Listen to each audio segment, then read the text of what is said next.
बोलिए। प्रिय बच्चों, आज मैं अंध कवि सूर द्वारा रचित सूरसागर महाकाव्य के विनय शीर्षक से संबंधित कुछ पदों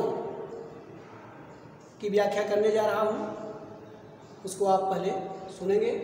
तो सर्वप्रथम इसका सस्वर वाचन करेंगे, क्योंकि सूरदास जी ने इसमें या जितनी भी रचनाएं की हैं लगभग सब गेय पद में है। तो इसलिए आइए पहले इसका सस्वर वाचन करते हैं, फिर इसकी व्याख्या करेंगे। अब राखिले हूँ भगवान, अब राखिले हूँ भगवान, अनाथ बैठो द्रुम डरिया, पारधि साधे बान,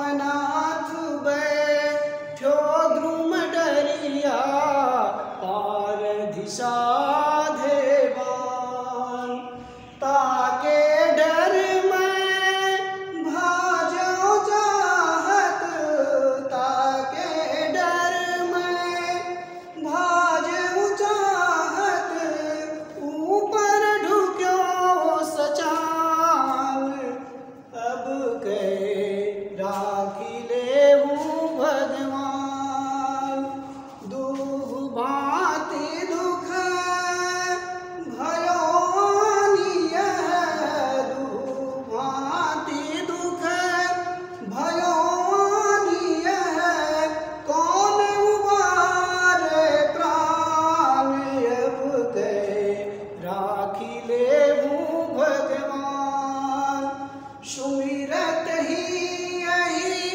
दसो पारधी, सुमिरत ही यही दसो पारधी, कर छूटो संधान, अब राखिले हूँ भगवान, सूरदास सर लगो सचा नहीं, सूरदास सर लगो सचा नहीं, जय जय कृपा निधान, अब राखिले हूँ भगवान, अब राखिले हूँ भगवान।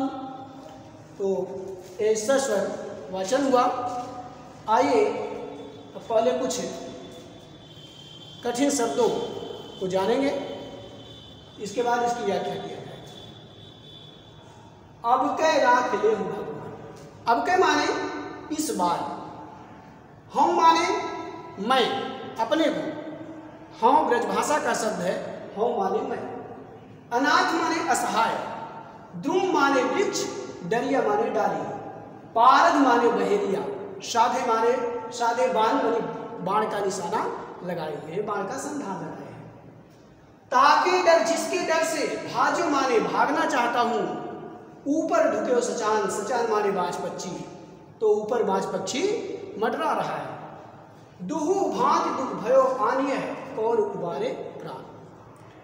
तो इस तरह से दुहु माने दोनों तरफ से, सुमिरत माने स्मरण करते ही, अहि माने सर्प, पारधि माने वही बहेलिया, और संधान माने निशान। तो इस प्रकार से यह कठिन शब्द की व्याख्या हुई, कठिन शब्द का अर्थ हुआ। अब इसके बाद इसकी व्याख्या देखेंगे। इसकी व्याख्या दो प्रकार से कर सकते हैं। एक तो साधारण व्याख्या है कि एक पक्षी है, वह वृक्ष की डाल पर बैठा हुआ है और देखता है कि उसको मारने के लिए नीचे से बहेलिया बाण का निशाना लगाए हुए हैं, और यदि वह ऊपर भागना चाहता है तो देख रहा है कि ऊपर बाज पक्षी मंडरा रहा है। अगर वह बैठा रहता है तो बहेलिए के बाण से मारा जाएगा। यदि उड़ना चाहता है तो ऊपर से बाज पक्षी मंडरा रहा है, वह उसको दबोच लेगा। ऐसी स्थिति में दुहु भांति दोनों तरफ से उसके प्राण संकट में है। ताके डर में भाजो चाहत ऊपर ढुको से। तो कह रहा है कि जिसके डर से मैं भागना चाह रहा हूं, देखता हूं कि ऊपर बाज पक्षी मंडरा रहा है और दुहु भांति दुख भयो आनी है कौन उबारे। अतः दोनों तरफ से मेरे प्राण संकट में है, इसलिए मेरे प्राणों की रक्षा कौन कर सकता है। अर्थात हे प्रभु, आपके सिवा कोई नहीं कर सकता।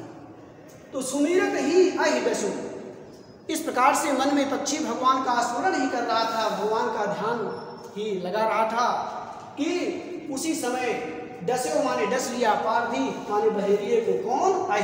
लेकिन कैसा आई? ज्ञान रूपी सर्प। तो आई डस्यो पारधी, उसी समय एक सर्प आकर के बहेरिए को डस लेता है और बहेरिए को जब डस लेता है तो इधर बहेरिए की मृत्यु हो जाती है और बहेरिए के हाथ से वह बाण छूट करके बाज पक्षी को लग जाता है। तो उधर बाज पक्षी मर जाता है, इधर बहेरिया मर जाता है, दोनों तरफ से उसके प्राण सुरक्षित हो जाते हैं। तो वह कहता है, सूरदास जी कह रहे हैं, वह बाज पक्षी कह रहा है, सर लगे हो सचा नहीं जय जय कृपा निधान, कि बाज पक्षी को बाण लग जाता है और वो कहता है कि हे कृपा के सागर, आपकी जय हो, आपकी जय हो। तो यह तो साधारण व्याख्या हुई, लेकिन अब इसकी व्याख्या देखेंगे कैसे है। अब कई राख ले भगवान,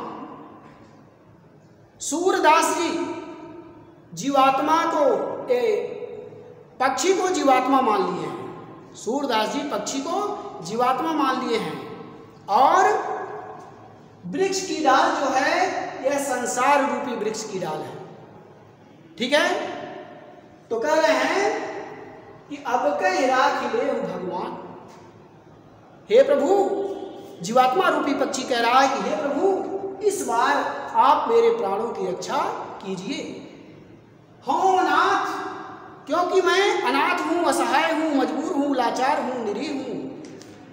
बैठो तुम डरिया, मैं संसार रूपी वृक्ष की डाली पर बैठा हुआ हूं। दुम माने वृक्ष, डालिया माने डाल, लेकिन कैसा वृक्ष है? संसार रूपी वृक्ष। मैं संसार रूपी वृक्ष की डाल पर बैठा हुआ हूं। पार दिशाधे बाण, लेकिन मुझे मारने के लिए सांसारिक विषय रूपी बहेलिया बाण से निशाना लगाए हुए हैं।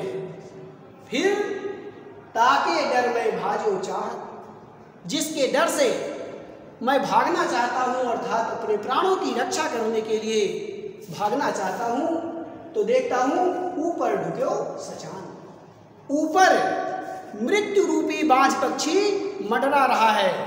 और यदि मैं भागता हूं तो ऊपर मृत्यु रूपी पक्षी जो मंडरा रहा है वह मुझे दबोच लेगा, अर्थात मुझे मार डालेगा। ऐसी स्थिति में दो भांति दुख भयो मान्य है। वह जीवात्मा रूपी पक्षी कह रहा है कि ऐसी विषम परिस्थिति में मेरे प्राण दोनों तरफ से संकट में है, कौन उबारे प्राण। इस समय हे प्रभु, आपके सिवा मेरे प्राणों की रक्षा कौन कर सकता है, अर्थात आपके सिवा कोई नहीं कर सकता। सुमिरत ही आई, वह है जीवात्मा रूपी पक्षी मन में ही भगवान का स्मरण कर रहा था, भगवान को याद कर रहा था। तो उसी समय अहि डस्यो, अहि माने सर्प, लेकिन कैसा? ज्ञान रूपी सर्प ने डस्यो पारधी, वह सांसारिक विषय रूपी बहेलिए को डस लेता है। कर छूटो संधान, और बहेलिए के हाथ से जो विषय वासना रूपी जो बाण है वह छूट जाता है और छूट करके मृत्यु रूपी बाज पक्षी को लग जाता है। तो होता क्या है? सूरदास सर लगे वो सचा नहीं, जय जय कृपा विधान। तो सूरदास जी कह रहे हैं कि जीवात्मा रूपी पक्षी कह रहा है कि लगे वो सचा नहीं, जय जय कृपा निधान। जब मृत्यु रूपी बाज पक्षी को बाण लग जाता है तो इस तरह से इधर ज्ञान रूपी सर्प के द्वारा बहेलिए को डस लेने के कारण बहेलिए की